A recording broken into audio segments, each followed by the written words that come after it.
I'm Todd Galdi with Cross Country Mortgage, and we're going to be talking this morning about the concept of buying before selling. And this is actually a presentation that I used to give extensively prior to COVID, during the end of 2018, all of 2019, and right at the beginning of 2020, helping people understand the benefit, of course, of buying before selling, and the many various ways to do it. And I'm sure that I was quite frankly one of very few that were promoting this message. Today, it's everywhere. And there's advertisements on the radio and online. People really, really are entrenched in this concept of buying before selling. Many of them wanting to leave California. But many of them wanting to downsize, purchase retirement property and whatnot. So at any rate, a lot of what you're going to see is stuff that I was sharing before COVID, and a lot of this is revived. And this is my very first foray back into presenting buying before selling. So maybe a little rough around the edges, but we will try to polish it up as we go. All right.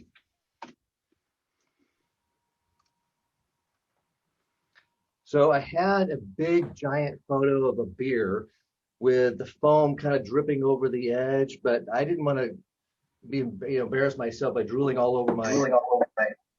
Ooh, did you shut up? Okay. My keyboard, so I minimized it to just a nice little picture of a tap. All right, so real quick, what are we talking about today? We're going to talk about the what, why, who, when, where, and how of buying before selling. What is buying before selling? Most everybody on the call today are agents, so the concept is not new at all. But in its purest form, buying before selling is completing an entire purchase of a new home before listing the current home. So this is not the same as buying and selling at the same time, or overlapping transactions, right? Getting into contract on something else and then having to scurry around to list your current house and sell it really fast, right? This is truly purchasing the next house before even listing the departing residence, and giving you the flexibility to make the transition, which we'll talk about in just a little bit. All right, before we proceed, I want to share a voicemail. This is actually an actual client. That's not her photo. She kind of looks like that, but this is an actual client who we closed a very successful transaction with, buying before selling, and I wanted to share this voicemail with you. As she, honestly, I actually didn't coach her to leave this voicemail. She literally called me and left this message, and it spells out almost every detail of the benefits of buying before selling. So this is Jan. Hi, Todd. It's Jan and Steve. We want to thank you so much for meeting with us over the weekend. That was really nice of you to rearrange your schedule. But basically, I want to tell you, this is such a relief of mind, knowing that we have this option to secure what we hope is the home that we love. We really are interested in that home. And it takes off the plate the pressure of selling first and then losing the property, and then having to rush around to find a home. Or, well, we really. Hey, this is Dana. What do you want me to click on? Because we're like homeless because we sold our. Hey, Dan, did you get the? Anyway, the community loan really is a solution for us, and it makes a lot of sense. And I want to thank you that you explained it.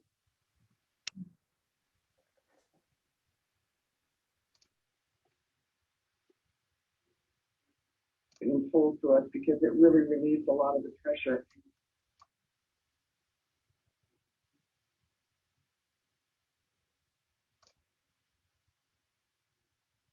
I think that's my fault. It's kind of giving us time to transition to our new home, and yet be able to prepare our current one instead of all the rushing, so we can have it staged and really ready for market at best value. anyway, it's just making the whole complicated dynamics of changing residence is so much significantly less stressful. Thank you. I'll be in touch. And again, thanks very much. Bye. Okay, note to self for anybody who's going to be giving presentations on Zoom, when you click the screen, it actually stops the recording or stops the audio. So sorry about that. If anybody wants to hear that, I can email it to them as an MP3 file. But that is actually Jan's story. I will share a little bit more about her story at the very end when we talk about case studies. And I actually, prior to COVID, we closed about 25 buying before selling transactions here in the Bay Area and elsewhere. And so she was one of them. Hi, John. Oh, it's Jean. There we go. Sorry. All right. The why. Why buy before selling? There's several reasons, quite frankly. I'm going to blaze through them pretty quickly. And most of you, as I mentioned, are agents. And so you're very familiar with some of these, but let's highlight them. So first and foremost, and again, for people that are hopping on, we're talking about buying before selling, which is not like crossing transactions. This is truly purchasing the next house before having to even list the departing residence. Preview new homes, right? So when a homeowner is able and qualified and approved to buy before selling, they actually can look for the new home now, and they can begin focusing on just this one transaction, their purchase, without having to worry about the departing residents. And so it's a huge benefit for people. They get to make non-contingent offers in a ultra competitive market. I have a ton of great stories. We just closed one, in fact, for someone who had was making contingent offers, getting declined. They were introduced to my team and I, and the very next transaction that they submitted an offer for, or listing that they submitted an offer for, was accepted because it was a non-contingent offer, and we were able to close successfully using the buy before sell solution. They can close quickly, but transition slowly, and this is huge. When I was presenting back in the day in front of large groups of realtors, I would have a short 2 or 3 minute vignette of the conversation of a husband and wife at the dinner table discussing the travails, if you will, of having to sell first and all of the challenges that come along with it, and the inability to transition slowly, right, and peacefully without a buyer, right, at their heels, which is a huge benefit. If necessary, they get to stay in the current home while the new home is being remodeled. We actually have one going on right now where the homeowner was able to purchase before having to sell. They're staying in their departing residence while the new purchase is being renovated. They get to avoid additional interim expenses like temporary housing, pods for storage, or heaven forbid having to live with in-laws or the children, right? If you're downsizing, for example, and not having to or live in a hotel.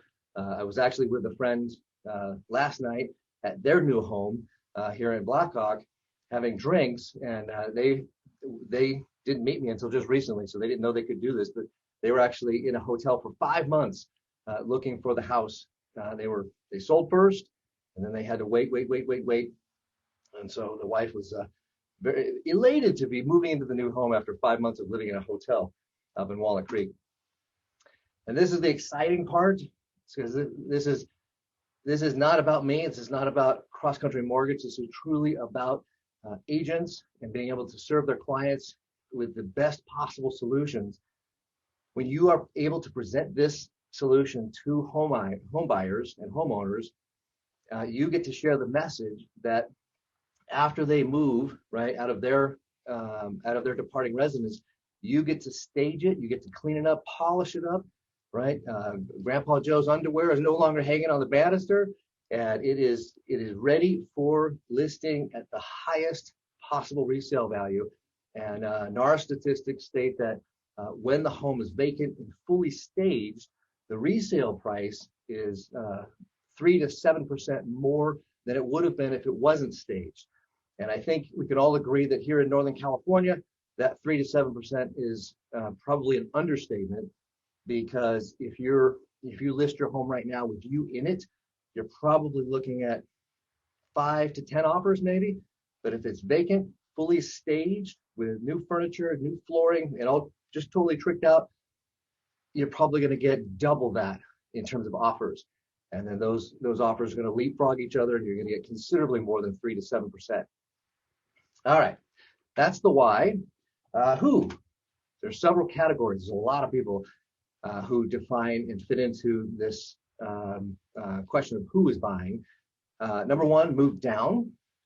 We can help homeowners purchase their retirement property in Northern California or outside, wherever, before having to sell their current home. And this is really beneficial. I've got a case study at the end, which I'll share, and that is this exact same scenario. If they're elderly or if they're physically challenged, having to sell first and then make the transition, live in between, is incredibly challenging and very stressful. And there are a lot of people, thousands and thousands of people here in Northern California who are of retirement age and beyond, who are ready to make this transition, but the anxiety of having to sell first is just causing sleepless nights.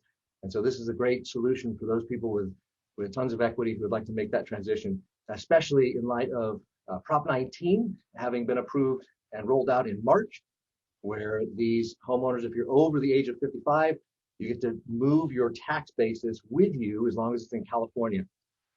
And that's a great benefit financially. All right, we talked about move down. How about move up? Soon to be new parents who've owned their home here in the Bay Area for 5, 6, 7, 8 years. They've built up a lot of equity, and now they've got children coming. They've had 2 or 3 kids. They're bursting at the seams, and it's time to buy the new home. And buying before selling is a great way to create an experience for the new family, especially mom and baby, and no pun intended, delivering a smooth and unrushed experience for the family. Lots of good examples of that. How about moving over?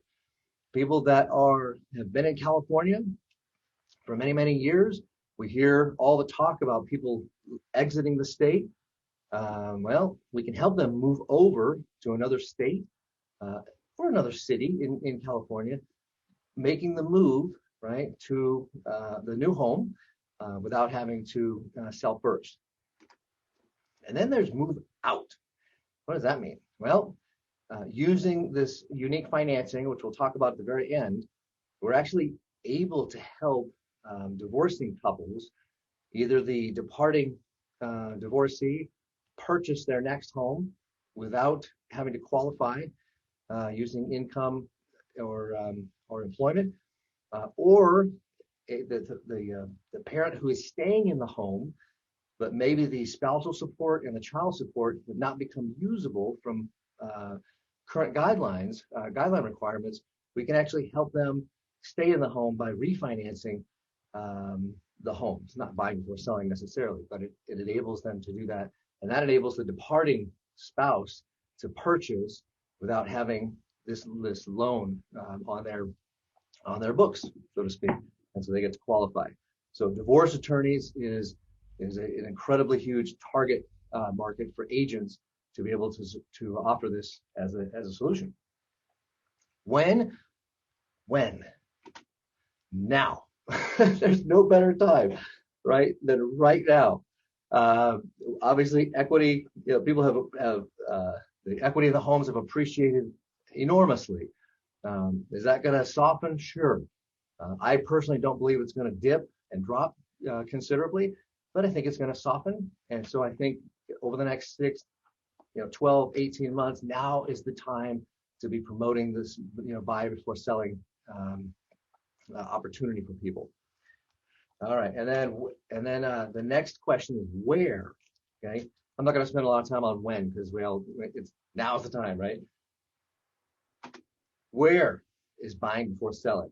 So Vicki, here's the slide that I mentioned you would recognize. This is actually a neighborhood in Walnut Creek, right off Ignacio Valley, that I pulled data from And I have a little gold digger here because for agents, and we'll talk about this on a different presentation, how to utilize the buy before selling message to generate listings and more business. But I have a little gold digger here because there's gold in them there hills in Walnut Creek and throughout California. What do I mean by that? Well, if you pull data from this particular area in Walnut Creek, there's over 1,100 homes, almost 1,000 are owner occupied. Primary age over 50 is over 700, and then owners with at least 70% of equity, which help the buy before selling aspect move, is almost 400, which represents almost 40% of all homeowners, owner-occupied homeowners. Statistically, we've done a ton of data points all over Northern California, and the stats show that around 25 to 50% of any community, homeowners have the ability to buy before selling, meaning they've got tremendous equity in their departing residence that they could tap into to make this move.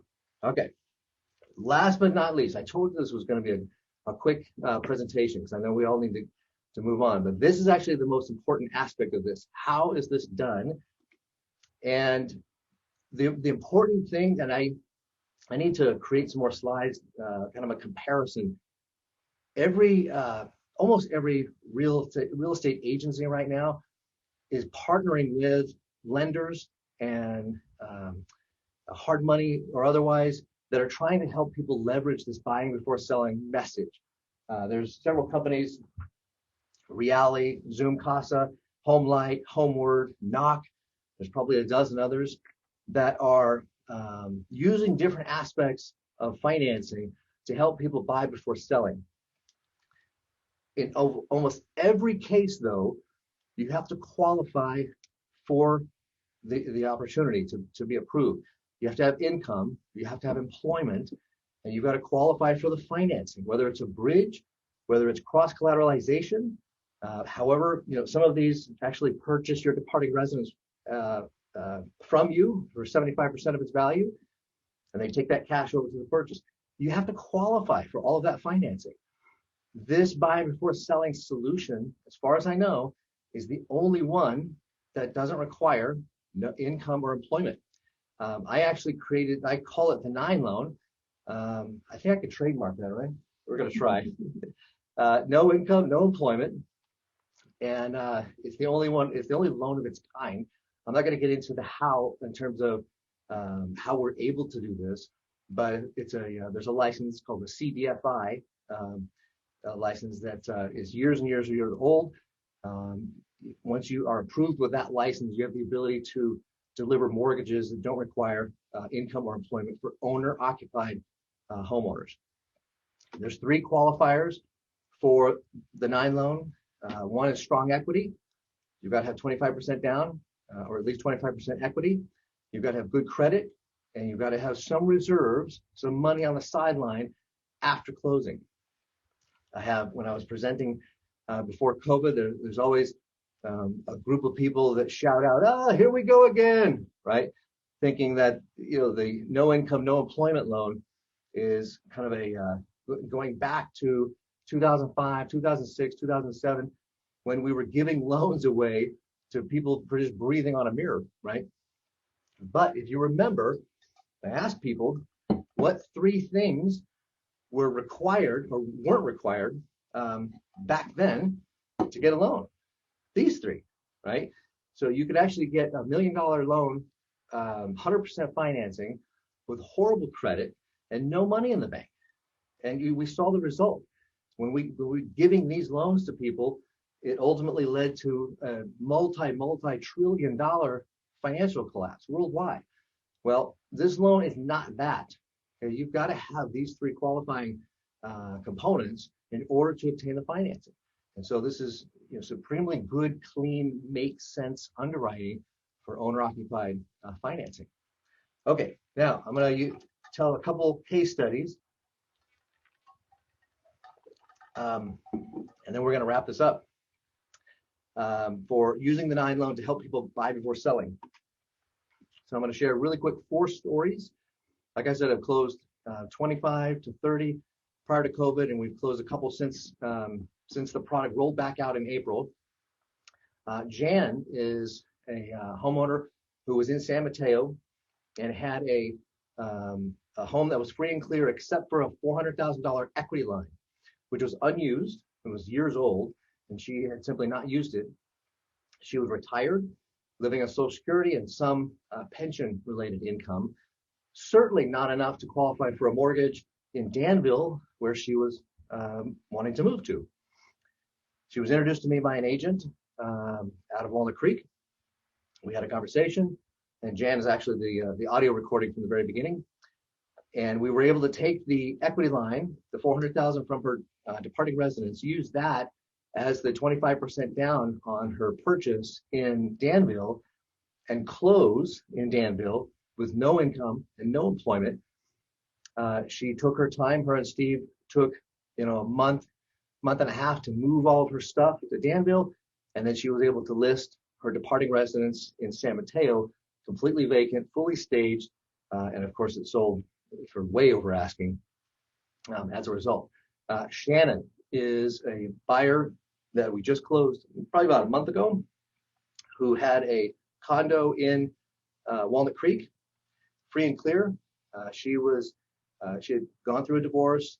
Her income was non-existent. She was going to become a teacher this fall, but she didn't have the income to do anything right now. And so she wanted to buy. Her current home was worth about $850,000, and she was looking to purchase a single-family home in the 1.1 range.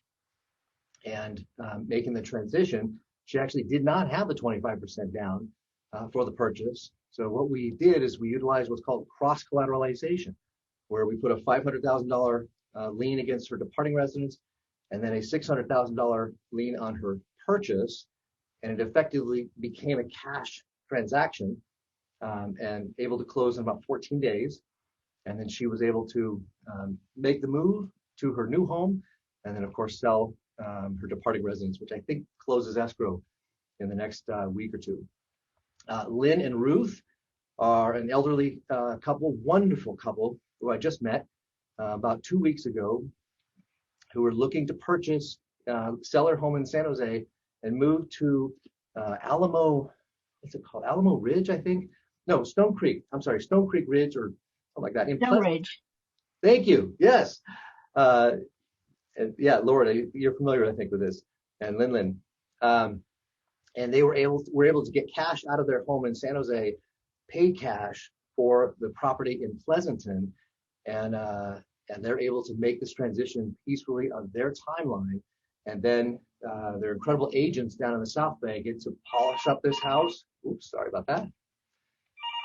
Get to polish up their house, and stage it the way they know it should be staged, and then sell it for absolute top dollar. It's going to go for a lot more than it would have been if Lynn and Ruth were still in the home. And I think their story, by the way, resonates with thousands of homeowners throughout Northern California and beyond. People that are of retirement age, and they don't want to have the hassle of selling first. And I think it's just a matter of getting this message to them and enabling them to take advantage of it. And finally, the Lewis family. This is one that I closed before COVID, who owned a home in Santa Clara, and the home was free and clear, probably worth $1.5 million at the time. He was a contractor. They were moving to Idaho, but because he was a contractor, he has no income. And so even if he had 25% down for the home in Boise, they couldn't have approved him for a mortgage because his income was non-existent because he's moving his business to Boise, Idaho. And so nobody would give him a loan.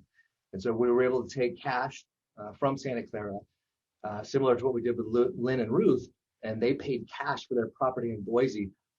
And he shared with me along the way, their whole family took a road trip to go to Boise, and they had the moving van and everything. And they said the peace of mind of being able to do that before having to sell their home in Santa Clara made the trip just so joyous and exciting for the family. And then of course they were able to sell their departing residence in Santa Clara, multiple offers over asking as a result. So that is buying before selling. And I wanted to be able to open it up for questions. Where's the next slide? There we go.